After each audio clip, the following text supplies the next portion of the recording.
Hello दोस्तों। आज मैं बात करने जा रहा हूँ इतना बड़ा कॉबी कॉमिक्स के बारे में। सबसे पहले बता दूँ कि ये मेरे पास ओरिजिनल प्रिंट है और हाल फिलहाल में ही राज कॉमिक्स ने इस कॉमिक को रिप्रिंट किया है। अब फर्दर इस कॉमिक्स के बारे में बताने से पहले एक मतलब कुछ एक छोटी सी मेमोरी है इस कॉमिक से और कुछ और कॉमिक से रिलेटेड, लेकिन मैं इसी कॉमिक को इसलिए चूज़ कर रहा हूँ, मतलब अपनी मेमोरी शेयर करने की, वो आपको आगे बताऊँगा। तो मतलब ये कॉमिक एक्चुअली मैंने साल 2013 में ख़रीदी थी और उस टाइम पर सच में मैं राज कॉमिक के अदर कैरेक्टर से ज़्यादा फैमिलियर नहीं था। मोस्टली मैं नागराज और ध्रुव की कॉमिक्स को ही ज़्यादा फॉलो करता था और उनके बारे में ही मुझे ज़्यादा पता था। तो 2013 के टाइम में जब इंटरनेट ज़्यादा चलाने को मिलता नहीं था, जब कभी कभी मिलता था, तो इतना पता चल गया था कि हाँ, लोग कॉमिक्स एक्सचेंज करते हैं, डील करते हैं, जिनके बदले में वो अपनी मनचाही कॉमिक्स ले सकते हैं। तो जब मुझे ये पता चला कि ऐसा कुछ होता है, तो मैं सोचा कि क्योंकि मुझे पता था ही कि जिस शॉप से मैं कॉमिक्स खरीदता हूँ वहाँ पर कुछ कैरेक्टर्स के ओरिजिनल कॉमिक्स रखी हुई थी। तो मैंने वहाँ से मतलब सबसे पहले शायद मैंने नहीं, उससे एक साल पहले एक्चुअली परमाणु की कॉमिक ली थी, लेकिन उस उसका कोई कनेक्शन नहीं है, लेकिन हाँ, इस बात का, हाँ। तो मैं कह रहा था कि इसी चलते अ, मैंने इस कॉमिक के साथ कुछ और सारी कॉमिक्स भी खरीदी थी भेड़िया की, जो ओरिजिनल प्रिंट में आई थी।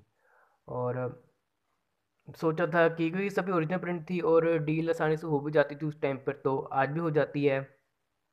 तो मैं सोचा था कि इन कॉमिक्स के बदले मैं नागराज ग्रुप की, मेरे पास ज़्यादा कॉमिक होती नहीं थी, ना के बराबर होती थी, तो मैं इनके बदले दूसरी कॉमिक ले लेता नागराज ग्रुप की।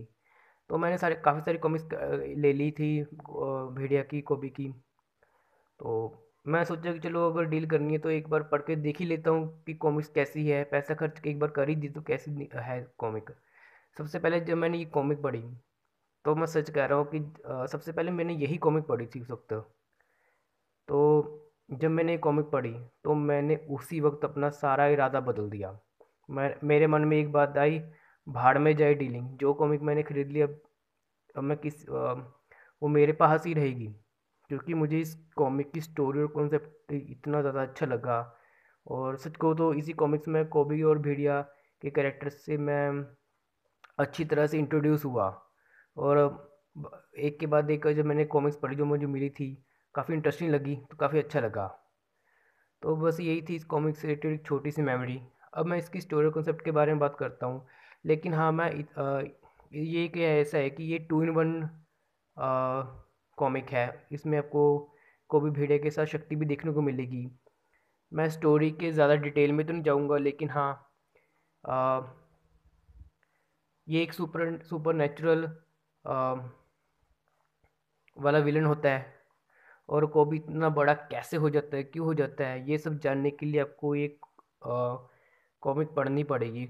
सही में स्टोरी काफ़ी ज़्यादा शानदार है। और फनी डायलॉग डिलीवरीज आपको देख पढ़ने को मिल जाएंगे। कॉमेडी तो देखने को मिलेगी मिलेगी। और अगर मैं आर्ट वर्क के बारे में बात करूं, तो आर्ट वर्क काफ़ी ज़्यादा ज़बरदस्त है।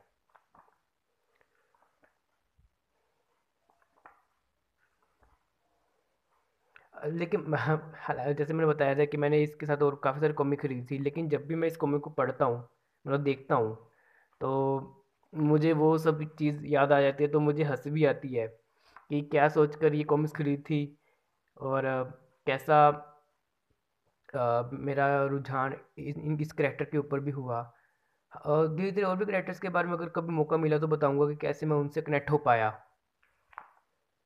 अब तो मुझे मोस्टली सभी करेक्टर्स बड़े पसंद हैं, बट वही है कि बजट के चलते आ, सारी कॉमिक्स मतलब रिप्रिंट तो हो रही हैं, खरीद नहीं सकते क्योंकि ओवर बजट हो जाता है, जिसकी वजह से मुझे मजबूरी में सिलेक्टिव कॉमिक्स लेनी पड़ती हैं।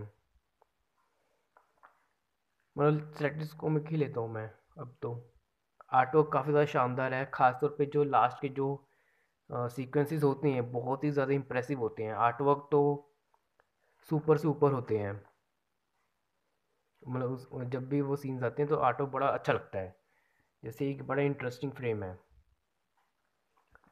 काफ़ी सारे फ्रेम्स बड़े इंटरेस्टिंग है। बस लास्ट में इतना ही बोल सकता हूँ कि अगर आप कोबी, भेड़िया या शक्ति, अगर आप इनमें से किसी के भी फ़ैन हो, तब तो आपको डेफिनेटली ये कॉमिक खरीदनी चाहिए। अगर आप इनमें से किसी के भी फ़ैन नहीं भी हो, और अगर आप एक बहुत अच्छी स्टोरी लाइन, आर्ट वर्क और कॉमेडी एलिमेंट्स को एंजॉय करना चाहते हो, तब भी आप इस कॉमिक को बड़े आराम से खरीद सकती हो। फुल पैसा वसूल कॉमिक है, मतलब मेरी नज़र में तो फुल पैसा वसूल कॉमिक है, बाकी ये आपके ऊपर डिपेंड करता है। तो ठीक है दोस्तों, आज के वीडियो के लिए सिर्फ इतना ही। मिलता हूँ आपसे नेक्स्ट वीडियो में। Till then bye and thank you for watching this video.